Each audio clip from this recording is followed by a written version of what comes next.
Welcome to the second half of this Learning from Leaders conference. We're very happy indeed to welcome Nicola. Nicola, I got to start with the same question as for Fares. You work for a global company. You're going to tell us where you're from, but you also came from not too far today, did you? Yes, that's true. Hello, everyone. It's a pleasure to be here. I just came from Meyran. We have our headquarters very close to the airport. I think that's was a strategic decision of the company to have us located there because the job requires a lot of traveling. So it's a motivator. But you are also based in Geneva. Yes, I am based here, and I have been here 13 years now. Oh, amazing. I mean, it's nice for us to know because, of course, students come from all over the world and study business. There's a lot of business in Geneva and in Switzerland, but we don't always know that they're here. And so for HPE, it is an important regional headquarters, or what is the function that's based here? Yes, so traditionally, many years now, because Hewlett Packard and Hewlett Packard Enterprise have been founded for decades, for Europe, the headquarters were here in Geneva. Now we do have other headquarters also in the Netherlands, and we have large locations with hubs and competency centers in a number of places in Europe. Also locations like Ireland, we have in Poland, in Romania, and Bulgaria, but the headquarters for international roles are mainly located here. Excellent. And we'll talk a little bit at the end of the conference about how maybe students can also consider HPE as a place to build their career. I want to start, though, with a question. I know, this shows again how old I am. I know HP mostly as the Hewlett Packard that makes printers and laptops. But, I think a few years ago, this company that I knew basically was split into two, into HP, Hewlett Packard, that still makes those printers and laptops, and then Hewlett Packard Enterprise, which is the company you work for. Tell us a little bit about what it is that you do and what happened there. Thank you. So it is true, I work for the green HPE, and that's how we differentiate. So Hewlett Packard in 2015, because it had become really enormous and it was driving many different businesses and technologies, there was the decision to split the company in two. And so the HP that you know and makes your printer and your workstation and your laptop is the blue HP that you all know, and it is basically with the commercial products. And Hewlett Packard Enterprise is the green one. We have a rectangle as our logo. And it is all about computing, it's about servers, it's about AI now, it's about the cloud. So we offer enterprise solutions to our customers. We do not offer a solution to you, Peter, sorry for that. And our customers are mainly large enterprises and organizations that need this type of very high-tech, I would say, solutions going forward. Excellent. Now, when we did that split, because I had the expertise in managing larger organizations, I was offered the job to stay with Hewlett Packard Enterprise because we had to manage the resources when we did the split. You had to choose, I suppose. So of the company that you now work for, how big is that company? How many employees? How many Hewlett Packard Enterprise operates in 57 different countries. We have more than 60,000 employees globally. Wow. And it is a Fortune 500 company, and we run a business of approximately 30 billion a year. I mean, it's the numbers are almost incomprehensible, right? So these are really, really large global enterprises that you work for. Now, I do want to talk about one more thing about HP and its origin story before we turn to I'm going to ask you questions about AI because Fares said, that's not part of my job to be done, but you mentioned it up front. But before we do, Hewlett Packard, the way I understand it, is also very special in terms of the role that it played in creating Silicon Valley that we know today. Yeah. Tell us about that. Tell us about the origin story. So that's quite an exciting story, and we do have it on video when we onboard new people to the company, and I always watch it with a lot of admire, because Hewlett and Packard founded HP in 1939 in a garage in Silicon Valley. So they were the founders of Silicon Valley. And there are many names that also joined Dave and Bill at the time. Look at Steve Jobs, for example. That was one of his first jobs. Or other people you know from other companies now, Google and everything, joined HP in Silicon Valley. So you could say that it was the first startup that ever existed. And they started very little, with very little steps, and their first customer was actually Disney at the time. Wow. I mean, it's really cool, I find, because, you know, I think we all heard these stories of like the garage startups of Silicon Valley. And I know that some business schools, like for example ESADE in Spain, they actually sort of made a mock-up of that, mm-hmm. where they incubate new startups in like a garage of Silicon Valley. But so this is not sort of a myth. This is a real story. I've been there and I took a picture of myself in front of it, so it exists. That is true. And that's the garage of the father or the mother or the parents of one of the two gentlemen, Hewlett or Packard. Yes, yes. Yeah. And I mean, I find that fascinating also because it tells you that, you know, today we look at Silicon Valley, it's such a, you know, when we think about big tech, when we think about power, when we think about sort of like really, really the biggest companies in the world, we think about Silicon Valley, and we think that it's also always been there, but in reality, it wasn't always there. No. It started in 1939. Thank you for sharing that story, Nicola. Now, okay, we got to now talk about AI. Okay, so Fares told us, and I think it made a lot of sense. He said, you know, you got to think about what's the job to be done, and if it's not part of the job to be done, you know, then, you know, don't make such a big deal out of AI. Now, I gotta believe that you think slightly differently about that. How important is artificial intelligence at HPE, and what role does it actually play in the company? Yeah.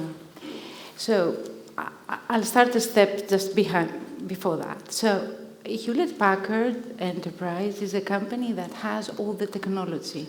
We have the servers, we have the blade servers, we have the computing, we have the software, we have the networking, and we have all the skills and technical capabilities that go around in supporting this technology. And what happened with the evolution of things, with the cloud, with artificial intelligence, it became very apparent that we were best positioned to start concentrating on this evolution. Because we have what we call all the metal, we have all the boxes, we just needed to add on top all the supercomputing, the AI, and all the software that every company needs for this purpose. So let me give you an example of a customer we have, so the team here can understand what we're talking about. So I guess you all, or most of you, know about Formula One, and probably you watch Formula One, and you know about Mercedes and Lewis Hamilton and George Russell now driving and competing for Formula One. One of our best and first partnerships was with Formula One several years ago, because we were able to give them on the pit there live a mobile data center, a mini data center, where in seconds they can analyze the data of every round the driver goes around the pit. And what would happen in the past when they didn't have this technology and this computing and data analysis capability, they wouldn't be able to analyze this live. Now they analyze it in a split second, and when the driver is on the pit, they can correct their course live. So the AI and the data analysis that then produces you the AI, because it's the data behind right. it, and the capability to analyze the data is what AI is all about. We have another example where we have provided to NASA a server that we customize so they can take it to their space station. Why is that important? Because otherwise they would need to have the data on the ground, use satellites to transfer the data, analyze them, and send them back to space. Right. And so the technology that comes with all these capabilities then allows all this data analysis in nanoseconds, right? The load of data, we're talking about quantities, huge, yeah. Right? And then this allows AI to be produced in a way. Yes. I'm trying to simplify it a little bit. No, but it's fascinating, and I think it shows, if I use the same frame that Fares used, which said you got to think about what is the job to be done. You know, you've given now examples of companies and applications where the job to be done was about speed and about insight. It was efficiency, it is time, is investment, is how quickly and how also you can do all of this with security, because the data you analyze, the quantity and the speed you analyze it, gives you also the security that you need, that you're doing the right things. Yeah. Now, what I find an interesting sort of juxtaposition is that while Fares was an engineer, you know, he said that in reality he was focused so much about people.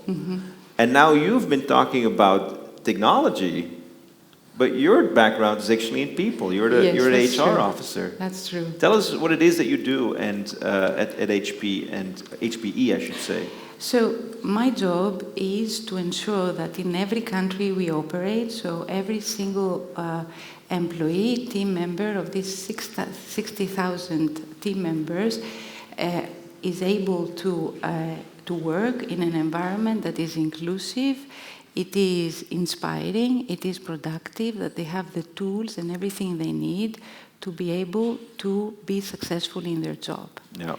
And to do that, I have a team of almost 200 people spread in every country globally. And we partner with other HR functions internally that design programs, that bring us the technology that HR needs, systems, tools, processes. Right. And what we ensure is that all of this is deployed in the country and it reaches every single employee in a way that it motivates them to come to work every day and get out of bed. Because, of course, the talent also matters greatly. Absolutely. You operate in a sector where obviously the competitive advantages, the solutions that you can offer, which you said often rely on the latest technologies, artificial intelligence, cloud computing, and so on and so forth. But it's still, of course, humans who make those technologies, and there's a real war for talent. Yeah. And so it's really important that a company like yours, while its competitive advantages in technology, actually the way that it gets there is by getting the best people. Yes. And it's not only getting the best people, it's making sure that your best people continue to be inspired, motivated, but continue to grow and learn and develop. Because especially, I would say every industry is like this, but especially a high-tech industry, you cannot say, I know it all and I've learned everything, and you have to move on. Technology moves on. The knowledge, the skills, the capabilities you need to have, if you want to stay current and you want to continue having a successful job, you need to learn every single day. Tell me about how that sort of works. So I would assume, you know, that we've heard it in the room. Everybody here uses AI every day or at least every week. Now, I'm a little bit older than the students, and you're also a little bit older than the students. And if we would ask the same question to a group of people our age, then, you know, maybe they would use it every week because they just don't realize it. But it's also quite possible that they don't use it, or they don't think that they use it. They're basically behind on technology. So why is it then so important for a company to retain its talent rather than to say, well, we're always going to hire the younger generation because they're most up to date with technology? Yeah. Well, I think that technology learns from us. It's not the reverse. And so the more knowledge we put in the data, the more technology becomes smarter. I have never come across in my career as an HR professional a moment where truly technology took over the job of someone. I think I would say that it required that this someone, the team member, the employee, would have to evolve their knowledge to manage better technology. And I think it's important to understand this relationship, because technology becomes smarter or is more demanding, is different skills you need to have. We need a different set of skills.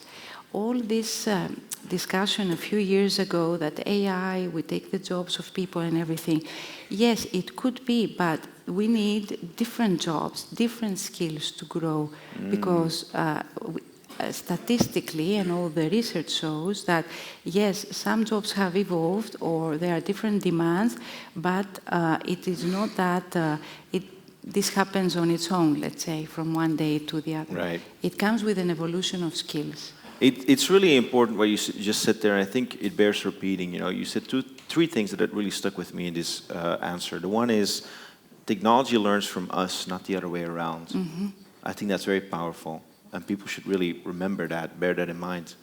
The second thing is that technology doesn't take jobs from people, but people do have to make sure that they stay up to date. Exactly. So that they can use technology to their benefit, right? And the third thing, of course, is that that basically the reason why you want to retain people is because they have the accumulation between being up to date and the cumulative knowledge and skills that they have acquired over time, and that's a winning combination. Exactly. Nicola, let's talk a little bit about you now. Now, you've told us all there is to know about HPE, and thank you so much for telling us. A fragment, I would say, but still. Now, I've got plenty of questions for you, but I want to start with this one. Like Fares, you also are not from Geneva, but you came to Geneva. What's your background? When you were the age of the students, where were you, and what were you planning to do in life? Okay. So, indeed, I came to Geneva 13 years ago. I've been with Hewlett Packard Enterprise, HP, and then HPE, 19 years. And actually, when I got that job, was a dream job, because when I was doing my master's degree in human resources management in the UK, Hewlett Packard was a case study. It was something that we would do a lot of dissertations on. We would study a lot how Bill and Dave, our founders, would drive very innovative human resources management. They would invest in the talent to develop. They would have open door policy. They would evolve a culture of engagement and inspiration. They would allow people to go work for the competition and come back and bring knowledge back, or allow people to grow. So when I got that job, I was headhunted for that job. I said, wow, this is it. It's like you get to work at the company that is sort of shown in your studies as like the example to follow. Now, that's at a moment that you already knew that you wanted to be basically an HR professional. How did you even get to that point? I'll get to that. Yeah. So I grew up on a Greek island, maybe you know it, Corfu Island, and what I did, I used to sail. It was my dream to become a sailor and sail the world and live on a sailing boat. But at the time of finishing my high school and lycée, this didn't materialize. I didn't have options how to go study to be a sailing coach. And so I followed the system, I applied to universities, and I got in this business administration bachelor's degree in Athens. So I left Corfu, I moved to Athens. The first few months I didn't like it at all, so I wouldn't even attend. And then at some point I said, okay, what are you doing here? Maybe you need to finish this and see what the options are out there. So the more I invested, I started liking it. And then I got a job for 6 months, like a stage. And I know the students do practice this a lot these days. At the time, it was quite innovative to do something like that. And I was in finance. And I was doing really great, and the boss, the supervisor, was very happy with my performance in finance, but I hated it. It was horrible. I found that it wouldn't fit with my personality. I found that it was not interactive enough. As I was still offered to stay longer than 6 months because I was doing a good job. As a student and as a young person, I would go out in the evening, go work in the morning, and you would do everything that you would do at that age. But then I found out that human resources management is a new thing. And at the time in the UK, this was a big trend. And so you would find a lot of courses where you can go do a master's degree.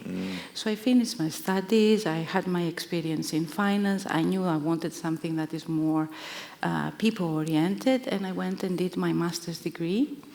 And this is where I got to know Hewlett Packard, but I was impressed by one of my professors during my master's degree, and he was talking about human resources consulting. And I took this as an additional module. I did some essays about it, and then I decided to do a survey in Greece and see which companies were offering this to their customers. And so I went to KPMG with my little questionnaire. I got someone to talk to someone, to interview the partner at the company. And after that interview, next day they called me and they said, "We have a job for you." And that's how I started my career in human resources. But it shows also that you were yourself looking for opportunities. You pursued those opportunities, and then you made them happen. It's not just like you go after the latest trend and then hope for the best to happen. Like, you really created your own opportunities. I think the important here, and my advice is, you need to pursue the things you really like, or you think you like, and then you may find something else close to it that you would like. Because if you don't like what you're pursuing, you will not pursue it enough. So something inspires you, go search it. Something motivates you, go look into it, talk to people. And I would think that now, and that's something I try to talk to my kids about, is that all this information is so easily available. And it's so easy to go find things. It's like today, I know you are having this session not only with people in the room, but people that are not in the room here with us. So all of that makes everything so easy to grab, and then you can decide what you want to do with the information. And that talks also to AI, so I think.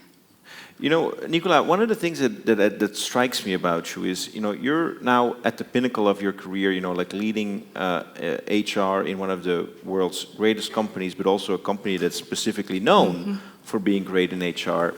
Now, your style is, you know, you could say in English, soft-spoken. But you are really somebody who pursued vigorously sort of opportunities, who took risks, you know, really sort of went after things and got them. Tell me about that, you know, like how the style of being soft-spoken and you able to combine that with sort of that really go-getting attitude.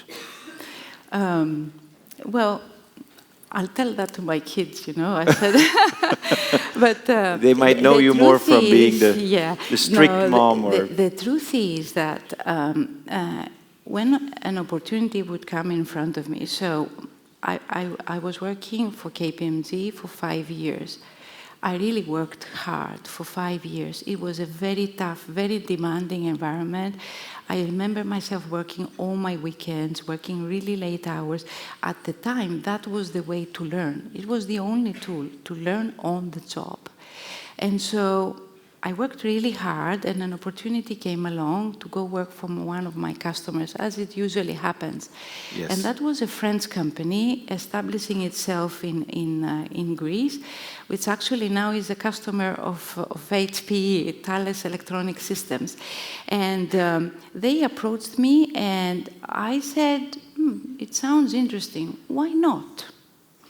And I joined that company. It was tough at the beginning, but I grew up with a mentality that came mostly from my father, that if you put your mind to it, it's not rocket science, you will find a way to make it happen. And I haven't pursued my career in that sense. I haven't pursued, that's the next job I want. I want to be director, I want to be VP, I want to become a manager. I was pursuing to do things that I like and to work with people that appreciate me and what I can bring to the table. And this has been my North Star. And so I don't think I've ever pursued the promotion. I would do my job well, I would invest, I would care for everything I do, and then a next opportunity will come. Yeah. I have found myself in moments where I don't really like the scope of work, or I've had bosses that it didn't work so well. I managed to manage my boss, and then I was looking out for a next opportunity to do my best. And this is how it went. Yeah. I'm still fascinated by this, Nicola, but thank you for sharing that story. There's another part of the story, which is that you say, and you go over it like it's nothing. I worked for 5 years, day and night, weekends included, and I saw your sort of facial expression like I worked really hard. Mm-hmm. Like, I'm sure there's a lot inside of those 5 years that was really tough. And that maybe now you can look back in it and you can say, those were 5 years, and then came the next opportunity, and then the next thing, and then the next thing, and now I got here. But when you're in the middle of it, and you don't know that there's an end to it, and you don't know that the next step is going to be that you're going to get a new opportunity, mm-hmm. How do you then decide to keep going? Yeah, I think it's the learning. It's the learning and celebrating every win. So at that moment, and I practice this already today, like today, just before coming here, I'll share. I was working with my team. It's the moment of the year where we set out our priorities for the new year. And the past week, I have been working remotely, technology allows, with my leaders to decide what is our vision for this year as country HR, and what would be our priorities, where are we going to put our biggest focus, what big things we want to accomplish this year. And so we have been working on this the past few days, and just before coming here, I was able to finalize it and submit it to my boss. Mm. So the moment I pressed the send button, because this is the outcome of great work that we did, and we felt good about it, I said, yes, good for you. As if I was the younger Nicola version of me working 20 years ago.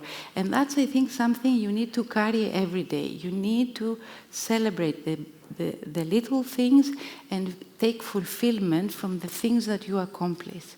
And that keeps you going, because you learn, you do something new every day, you learn something new every day, and you feel that whatever will come next, you will be ready for it. Yeah. It's I think also good advice, because there will be moments. Earlier on we had this perspective. Somebody who said there's going to be failure, and you can learn from that failure. But of course, the failure in the moment is not nice. And also, when you have to work hard, you can get success from it. But the moment that you're working hard on a weekend, well, you could be having, I don't know, a nice Greek salad and some nice drinks. Then that's not fun. But so it's basically being able to say, after the hard work comes the celebration, and that's something that can happen every week or every month, not after 5 years. I think that, especially for younger talents here in the room, I would say that there are moments in your career or in your professional life, or now that you're studying, that there are moments that you work really hard. There are moments that you need to over-prepare for a big test, for a big exam, or for a big moment, a big presentation. I prepared to come here. I didn't come just like this. It's important, right? We prepared. Right? This is true. You're and telling you gave truth me here. hard work to prepare. But the point I'm making is that it's also a long run, right? It's a marathon. So you need to be able to do the sprints, but you need also to reward yourself, recognize, and then go for the next thing and the next thing. It cannot be peak performance all the time. And that is something we learn to navigate. And then in this equation comes personal life. Exactly, you may want to go out instead of working. What do you do in that occasion? You need to prioritize, and you need, of course, to go out. You need to focus on your family, your friends, your loved ones. Right. That is a balance you need to strike. And everyone strikes their own balance, but it is super important to think that this is for the long term, but if you break it down into pieces, it's more manageable. Right. You need to go through, we have a great coach that we use, Rex Pemberton in HPE. He climbs mountains and he's been on Everest and everything. We use him as a coach. And he talks about how you start at base camp and then you go to the next and the next. Then you acclimatize, you come back, you go again. And that's important to have in mind. Don't let a failure set you back.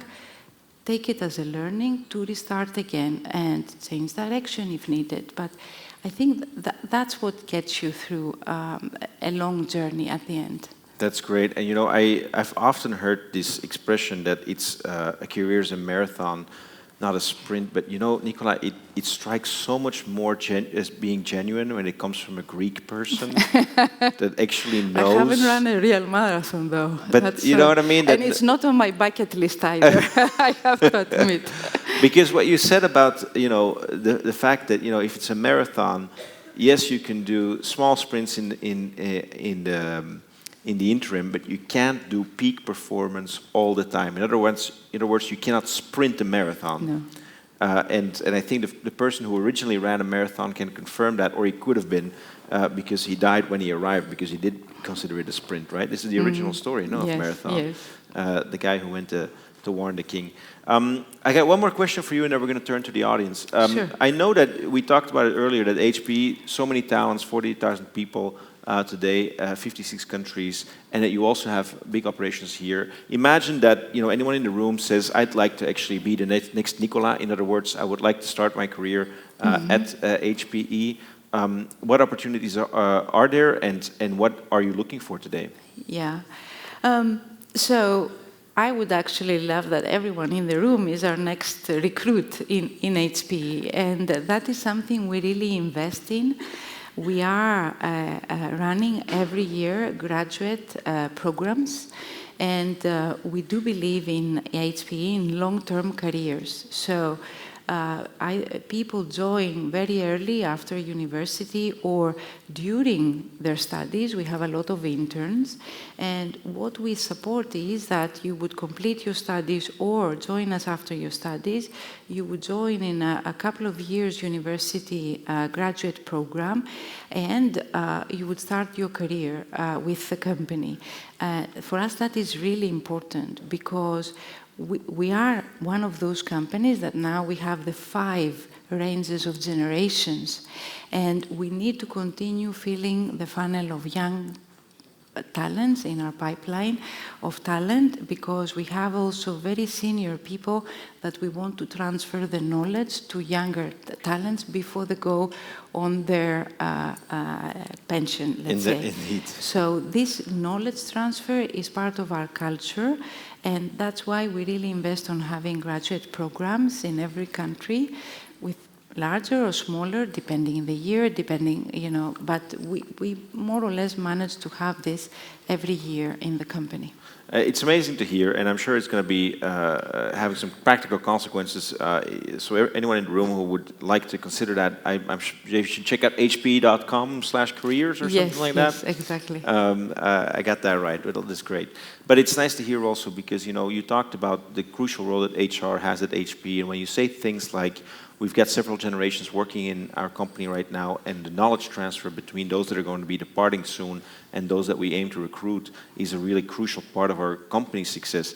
That's true, and it's also true that when you're a young person and you work at a company that values that kind of knowledge transfer, you're going to benefit a lot as a person too, because you don't get that at every company, that knowledge transfer and the importance of it. So thank you for that, and thank you already for asking my questions, and now I'm sure there's going to be questions in the audience, so if you have a question, raise your hand. I'm going to start right there to the right, and then the gentleman over here. And I know that later on I have to go up top, so we'll do that in a little bit. So we get the mics over there. Has a question? If you want to raise again your hand, that person that had, and then the second person was in the back, right? That was that person over there. Yeah. So tell us your name and your question, please. Okay. Hello, good evening. My name is Alexandre Cunha, but Alex for short, it's okay. So in the beginning, Ms. Nicola said that the company is dealing with a lot of interracial, intercultural people. So how does it feel? How does it feel speaking, dealing, and hearing a lot of different cultures, and especially experiencing? And any time has like risen some problems due to different beliefs or habits? Thank you so much. That's a great question. And then the second question over there. Yes. My name is Eric. First of all, I'd like to say welcome and thank you for sharing your knowledge with us. So I have two questions, actually. A little bit ago, you mentioned how you work with different individuals and you all try to meet the same goal.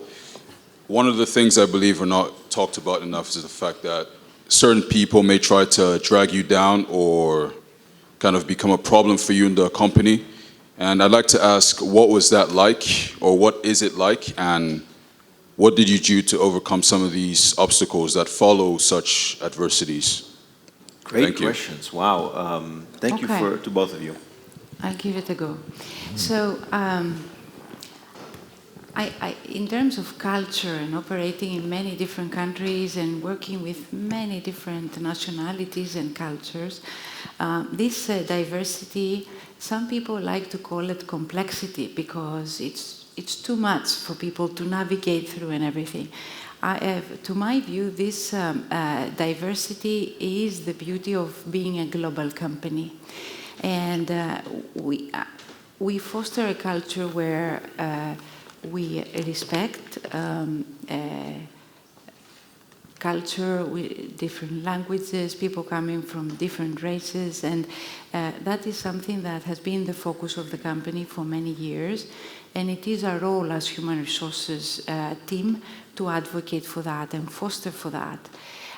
There are moments that indeed language could be a barrier, but there are ways now with technology to overcome that. I have never felt that this had created an issue per se. Also, as a company, in order to secure that any biases that related to different races, even generations, genders, we have a very strong code of ethics, and it is for every leader and every team member to follow that, and we have a very tight process when it comes to compliance to that. The expectations are set really high standard in order to ensure that the company has this respectful culture. It is very diverse. My origin is Greek. I'm actually half Australian as well. My mom is Australian. Our CEO is not an American. The combination of every leadership team is of many different cultures and backgrounds, and that is something that is quite fostered. So I really appreciate your question, and I really understand that, especially for the younger generations, and I see this also with my kids when we talk about things, it is so important that we also, all of us, need to be advocate of that. So but Nicola, it's I mean, like, I almost cannot believe the answer. Like, you know, we've seen so many examples of companies recently where there have been all kinds of problems with different generations living together, with different cultures living together. I mean, like, the big societal issues, political issues, have entered in almost every company in the world. I mean, you stress the point of compliance and of integrity and of respect. Is it really possible that alone is enough, and that we won't find anyone in the company that sort of says like, well, I felt like I was discriminated against, or No, I... you would find, for Yeah. sure. Let me maybe say, I'm not trying to paint a pink picture here, Yeah. or that it's paradise. Not at all. What I'm saying is that we foster a culture of respect and inclusivity. We have leadership that is expected, and they are measured on making sure that they foster that with their teams.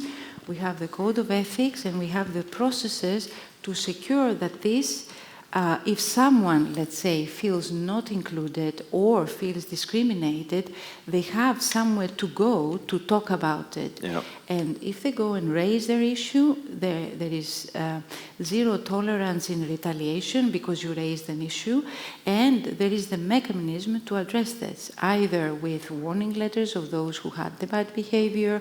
We have fired people because they were discriminating Right. others. So But you have the I'm process saying in that place, we yeah. have the ecosystem to support these issues to be addressed. Yeah. And that's really what you can expect, and that of course leads to better outcomes in most cases. The other question was about, if you do find yourself, working in an environment that's not so pleasant for a boss, how do you deal with that? What's sort of the way to get around it? Yes, so I believe that you need to learn to manage your boss. And I guess my team does the same with me. But it is true that it does not always happen that you would work with someone that your perspective fit and the chemistry is right. But what you need to do is you need to have a transparent conversation, to set expectations, to understand what is expected from you, what not, and then you give it a try with a clear structure, goal setting, and setting the measures of what does success look like. Now, in large companies, the good thing is that if you try it and it doesn't work out, there are always jobs open internally. You can go and try for another one. So, Did it ever happen to you, though? It does. Yes. And if it happened to you, how did you deal with it yourself? Like, if you recall, did you then leave the company or the boss? Did you, how have you dealt with such situations? So I consider that the reason I decided to leave my first company was my boss at the time. Maybe I would have stayed longer, but I decided to leave because I realized that she wasn't respecting me. Wow. And it was a critical moment in my life where my father was quite sick. And although I was working day and night, I just asked for half a day to be at the hospital for his surgery. Wow. And she wouldn't approve that. That was the moment I decided that this is not for me. That is something you cannot rectify. And so I stayed, I found my next job, I moved on. In my current company, there have been moments that I had a manager, we were not looking eye to eye. I thought we should be, driving differently things with a different mindset. She had a different perspective. And so at some point, I talked to people around me, I got advice, a mentor, a coach. They helped me navigate through that period, and then the next opportunity came around. I am still with HPE, she isn't, she left. So if you insist and you like the company and you believe that you can have a career, you need to fight for it. You need to give it a chance. That's what I'm saying. I find that really, really inspiring. I mean, because you're saying there's a bargain basically, and the bargain is, yes, you will work hard and you will give your best to the company day and night if it needs to be. Mm-hmm. But the other side of the equation is that you need to be getting respect. True. Yes. And if that's not there, then there's also consequences from your side. Mm-hmm. That's basically the give and take of companies. I really appreciate that. But you need to activate also your network in the company, and you need to talk to people. So I do mentor a lot of young talents, or they come to me asking for advice because things are not working well with their manager. And that is what I tell them. Although I am the HR leader, I tell them, well, if it's not working for you, you need to move on. Right. Because that's your daily life. You need to feel comfortable to get out of bed every day, right? So you need to find the way to make it work. Get all the help you can from people around you. It's okay. It's life, right? Yeah, no, I think it's great advice, but you are a person who, again, you're soft-spoken, but you're very clear about, Yes, I do believe that. About what you want, about what you think is right, and you take decisions, you have consequences. There's really a clear framework, and I really appreciate that. Thank you, Nicola. 2 more questions maybe. In the back we have there, gentleman with the hat, and then is there someone here in the front, and then we'll go to upstairs, so get ready over there. Hello? Can you hear me? Yeah. My name is Omar, and I want to thank you, first of all, for that beautiful speech. And Peter, like you said twice, you're very soft-spoken, and there's also a truth in your voice that I admire. You brought up in the beginning that you wanted to sail the world. Did you end up following that dream? By the way, I apologize about business, but it's a personal question I want to ask you. Thank you. Did you hear the question? Yes. Yeah. And then we'll have a second question over here. Well, thank you for that great question and your feedback. I really appreciate it, and it means a lot to me. So I still want to sail the world. I was just watching Vante Globe and what they're doing, and I would not dare to do something so big, but I do try to still sail when we go in the summer in Greece for vacation. And I think that probably that is the top thing on my list when I go in retirement. I hope I will still be fit to do it. But I think sail the world, you mean, yeah, or to sail? Yeah. And these are the things that if we have these big things we want to do, of course, life happens and catches up on you. But I would say always have a bucket list of things you want to do and little by little address them. That's great. The question over here.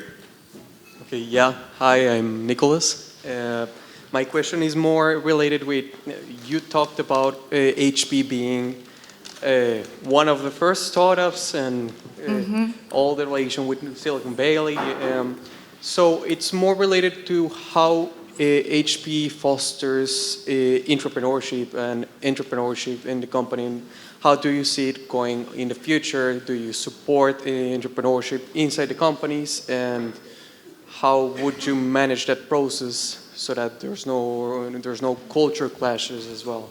Thank you. And then remember, I'm going to bring the mics upstairs or ask the team to go upstairs as well. And we'll have the rest. Was it about promotion? About entrepreneurship, I think, right? How do you promote entrepreneurship? Yeah. Okay, yes. Oh yeah, you can go ahead, and then we'll go up there when the mics get there. So this is the key to success for the company, to have people with this entrepreneurial mindset. And we do have every year even a competition where we ask people to come with ideas that we can put in motion and drive business with. That is, I would say, part of our DNA as a company, and I would say every high-tech company maybe have something similar. The other thing is that we also allow our team members, if they feel they can have a second job of their own, they start their own company, as long as it's not in conflict of interest with what we do as a company, they can try it out and gain experience from that. We actually have a colleague in Geneva who has his own video making company, and we have used him, although he works for HPE, to help us make some promotional videos. So it's I think, something we inspire. It comes with some rules, but it's a great skill to develop, and you can bring it in front of your customers and your clients. So we really like to foster that environment. Thank you so much. And then there's going to be a question right up there, I think. And then is there any final question over here? Anyone? Last question over here again? Okay, great. We'll take the gentleman here in the front for the last question.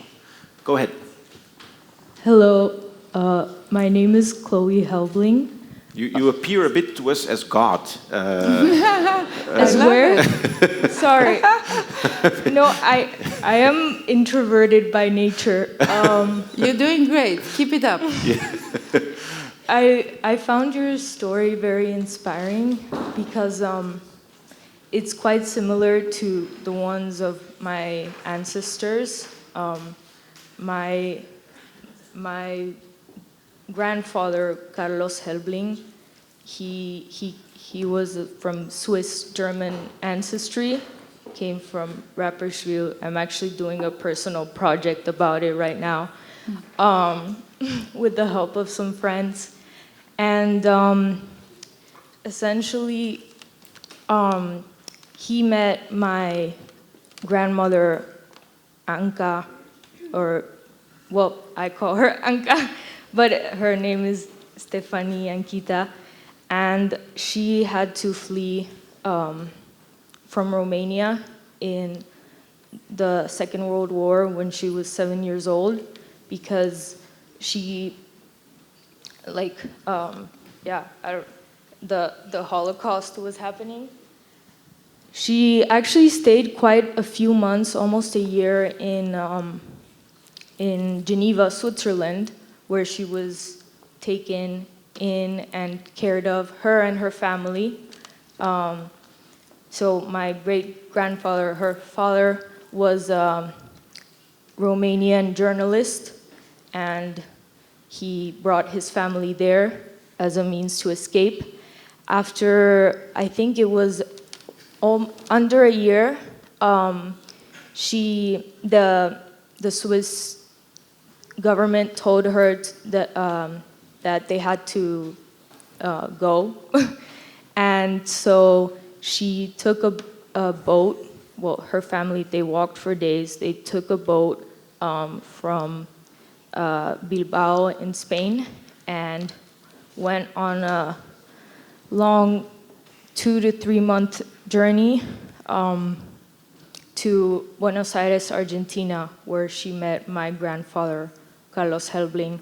And for many years, he was very specialized in this topic, and he always admired and respected Swiss culture as part of his identity, but he wanted to create something new in Argentina and began working, I believe, as a kind of economic governor in Argentina.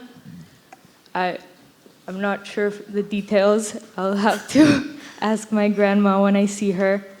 Unfortunately, he passed away in 2017, my grandfather, but he was really well adored by many people.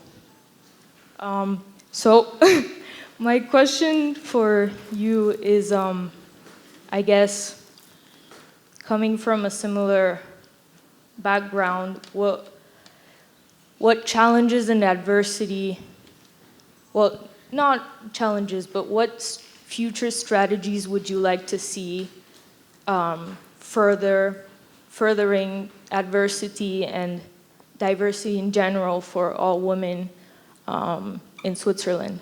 Thank you. Thank you so much. Very deep question. And then the last question over here. Hi, just wanted to close off and say thank you for taking your time again. I kind of admire you, Peter, for the way you have your conversation skills with top leaders. My question is towards your book, actually.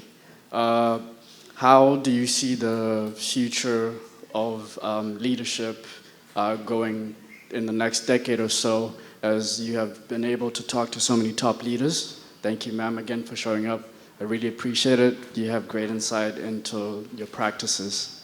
That's my final question. Thank you. Thank you so much. Nicola, this doesn't happen normally, that there's a question for the person who asks questions. So I'll quickly You're in trouble. I'll quickly help you. answer that, and then if you can think a little bit about the question from up there, because that was a very deep question, and Yes, I think it it requires a long answer. So thank you for your question, and I really appreciate that all of you, and you in particular, appreciate how we do these series. And I have to say, Nicola, when we talk to people like you, every time we learn a lot. And we learn, of course, about the big things, like artificial intelligence. You talk to us how it actually plays a role and how it makes a difference. But we also learn about small things. And that's one of the things that I've appreciated a lot today, is to learn a lot about sort of the little things in your life and in your career that made a really big difference. And to answer your question, I also am on the side where I believe that as we all get more anxious with technological development, with political change, with climate change, with all these things that basically unsettle us in fundamental ways, that the more important thing, it becomes even more important for us to be human and for us to listen, talk, interact, and if we are in a position of leadership, that we try to be good leaders, as good humans. Thank you for that question, I really appreciate it. And then Nicola, over to you for the question about how to challenge with diversity and diversity. Well, I want to start by thanking Chloe, I think was the name, for sharing the personal story. That's really moving.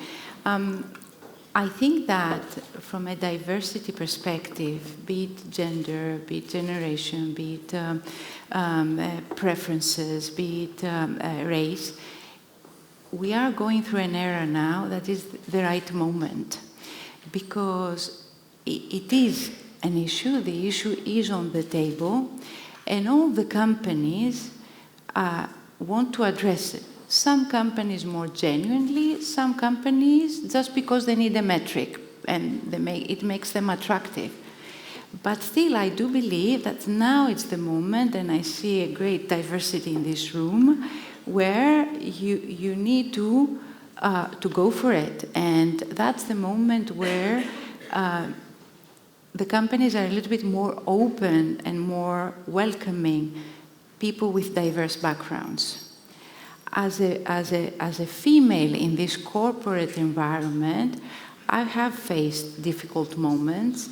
I have been, I think, lucky because I am in a profession, the HR environment is a little bit female-driven. Sure. I am always inspired by people like Elizabeth here, who are in the tech environment, females, and that's a more male-driven world, right? But now is the moment to go for this. But you need for yourself to build an infrastructure around you that helps you. So I am very fortunate to have a very supportive family. I have a great husband that is very supportive. My kids grew with Hewlett Packard Enterprise, so they know the nature of work. But I have had moments where it has been difficult, and not so much because I'm female. As a female leader, I had to balance my personal life and priorities. But as a Greek, I can tell you that at the time when a few years ago, Greece was going through huge economical problems, right? And Greece was all over the news. I would travel for work, and all the talk of the town was about Greece creating problems to the economy of the whole of Europe and all of that. And there were leaders internally in the company that would talk down to me because I was Greek. Wow. It was tough, right? And you would say that, because you're Caucasian, because you're a woman, this will not apply. It did happen, and you need to feel confident to defend your case. Carefully, professionally, but you need to be prepared that these things will happen. It's not an ideal world out there, but if you feel confident about yourself, the skills and the know-how and the capabilities and what you bring to the table, the value you have, your worth as an individual, that's your starting point, and you should go for it. Don't think about it twice, because we are all worth, and we deserve what we want to go for. Now, you say you start from the idea, from the conviction of self-worth. This is what you believe about yourself. Yes. That sort of grounds you and centers you. Then you say, I have an infrastructure around me, I have a supportive family, I have supportive friends, etc., that make sure that when there is a difficult moment, they are there also to support me through a difficult moment, if there is a case, whether it's fair or unfair, but setbacks. I think that those 2 points are very important. Now, for previous generations at least, which included your generation and probably my generation, there has been discrimination. There has been problems for people to get ahead, and even if they're grounded, and even if they had supportive families, they would still face setbacks. Do you believe that today, as this generation goes into the world, that there is, maybe not everywhere, but that there's companies out there and places out there where they can go and they don't have to worry about that part anymore, the systemic part? I think we should always be alert, even in our social life. I don't think this can be, it will take years for this to be eliminated.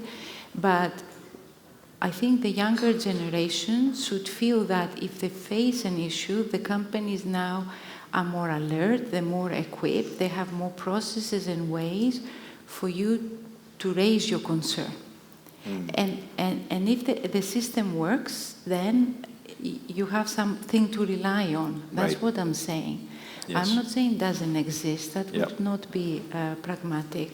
I'm just saying that there are ways of addressing that. Yeah. And I always like, and maybe that's the last word to share here, I have a leader in HPE. We worked together many years, and he's a great coach and a great mentor.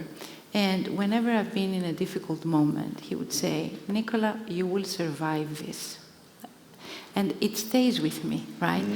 You will survive. There are things that, of course, is not about surviving, but then you go through the difficult moments and then you turn them to a great experience. That was, I think. Wow, and it's also an amazing note to end on. Nicola, thank you so much for sharing all your insights. Thank you to all of you for staying here, for being attentive. And now we all deserved, I think, a nice drink. Thank you so much.